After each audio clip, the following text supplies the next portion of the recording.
प्रकरण 9. कुणीतरी तरी आहे का तिथे? माझ्या माहितीप्रमाणे परग्रहावरील जीवसृष्टीबद्दल प्राचीन कथा कल्पना जवळपास नाहीतच. आपल्याला दिसतं, जाणवतं किंवा ज्ञात आहे त्यापेक्षा हे विश्व खूप खूप विशाल आहे, ही जाणीव अगदी अलीकडची. त्यामुळे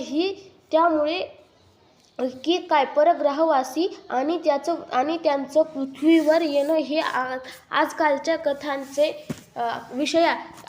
कथांचे विषय आहेत. पुराण कथात हे नाहीत.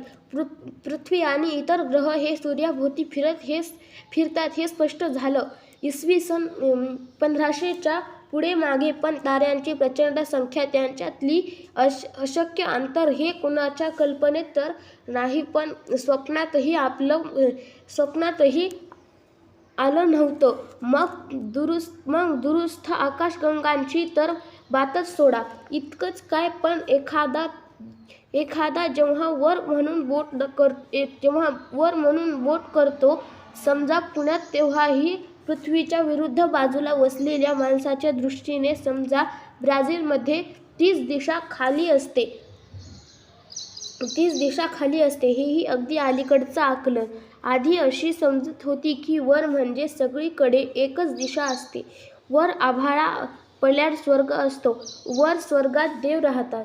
परग्रहावरच्या जरी नाही तरी परलोकीच्या अनेकानेक चित्रविचित्र जीवांच्या कथा मात्र आहेत. पाताळातले राक्षस आहेत. स्वर्गातले तुंबुरू आहेत.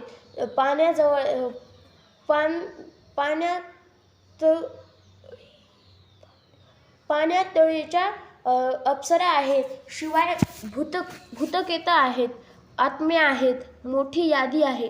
पण हे सारे इथे 3 लोकात, परग्रहावर किंवा आपल्यापेक्षा वेगळ्याच विश्वातल्या मिथक कथा पोथ्या पुराणात जवळपास नाहीतच. आजच्या आधुनिक शहरी कथाविश्वाच्या मात्र ज्या अविभाज्य भाग आहेत, अशा आधुनिक मिथक कथाही खूपच अभ्यासनीय असतात. आपल्या देखत अगदी मिथक कथा जन्म घेते. तिचा उगम आणि विकास शोधता येतो. ह्या प्रकरणात आपण आधुनिक मिथक कथा पाहूया. हेव्हन्स गेट नावाच्या कॅलिफोर्नियातील एका पंथाच्या सर्वच्या सर्व 39 सदस्यांनी मार्च 1997 ला विषप्राशन करून एकसाथ आत्महत्या केली. परग्रहावरून येणारं यान आपले आत्मे वेगळ्याच विश्वात घेऊन जाणार आहे, अशी त्यांची ठाम खात्री होती. त्यावेळी हॅलो बॉबचा धूमकेतू दिसत होता. त्यांच्यासोबतच हे यान येणार आहे, असं त्यांच्या आध्यात्मिक गुरूने त्यांना सांगितलं होतं. ते यान पाहायला त्यांनी एक दुर्बीण सुद्धा मागवली. त्यातून यान काही दिसलं नाही. असली मोडकी दुर्बीण पाठवल्याबद्दल दुकानदाराला दोष देत त्यांनी ती परत पाठवली. ज्या अर्थी यान दिसलं नाही, त्या अर्थी दुर्बीणच मोडकी असणार, असा त्यांचा युक्तिवाद.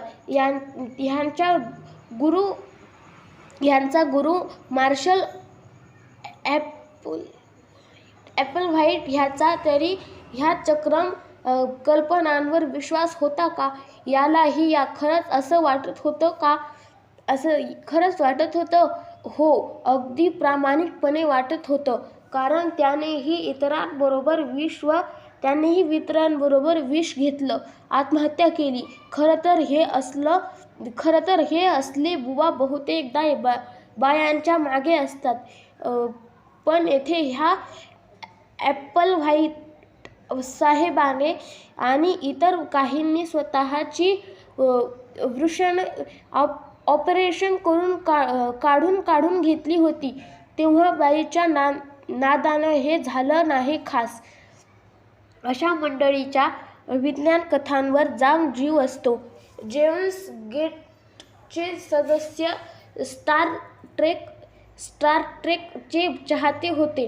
अशा विज्ञान कथांचा थर असा विज्ञान कथांचा तर सध्या महापूरच आलाय. बहुतेक वाचक एका ललिताकृती म्हणून या कथा वाचतायत. त्यातल्या कल्पनांना दाद देतात. त्यातल्या परग्रहवासियांनी पकडला आहे अशी पक्की आढळ आणि प्रामाणिक समजूत असते त्यांची. पुराव्याच्या कुठल्याही सुरुवात परग्रह गटात ही लोक एका गृहस्थाच्या नाकाचा घुळणासारखा फुटायचा. परग्रहवासियांनी त्यांना पकडल्याचा हा सज्जड पुरावा होता म्हणे. त्याचं म्हणणं परग्रहवासियांनी त्यांच्या नाकात एका ट्रान्समीटर बसवला असून त्याच्या मदतीने तो त्याच्या हालचालींवर बारीक नजर ठेवून आहेत. इतकंच काय, आपण आपल्या आई वडिलांपेक्षा जरा सावळे आहोत, कारण आपण निम्मे परलोकपुत्र आहोत. असाही त्यांचा ग्रह होता. एरवी तुमच्या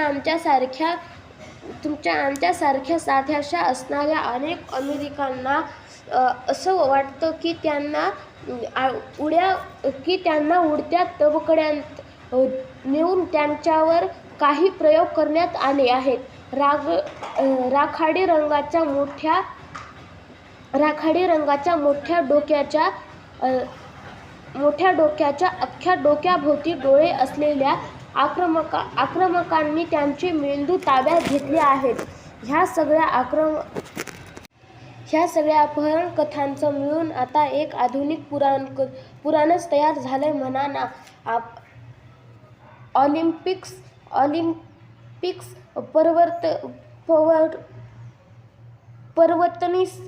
पर्वतनिवासी ग्रीक देवतांच्या जुन्या पुराणकथा इतकंच हेही चमत्कारिक आहे आणि चमत्कृतीपूर्ण. पण हे पुराण अगदी अलीकडचं. तुम्ही यातल्या पुरुषांची जाऊन बोलू शकता. अगदी सभ्य शहाणीसुरती 4 लोकांसारखी ही माणसं. त्यांना परग्रह निवासी भेटल्याचं ती तुम्हाला आग्रहपूर्वक सांगतील. त्यांचं वर्णन ऐकवतील. ह्यांच्या शरीरात प्रयोगासाठी सुया खुपसताना ते एकमेकांत काय बोलत होते हेही सांगतील. अशा अपहरण कथांचा सुमान क्लान्सी ह्या मानसोपचारतज्ज्ञ बाईंनी बराच अभ्यास केला आहे. सगळ्यांनाच ते घडलं ते सुसंगतपणे आठवतं असं नाही. ज्यांना धड काही सांगता येत नाही त्यांच्याकडे त्याचीही कारणमीमांसा हजर असते. ह्या परग्रहवासियांनी प्रयोग संपल्यावर त्यांची स्मृती नाहीशी करण्याची काळजी घेतलीच असणार नाही का? मग हे एखाद्या हिप्नॉटिस्टकडे वगैरे जातात आणि गेली ही स्मृती परत येते म्हणे.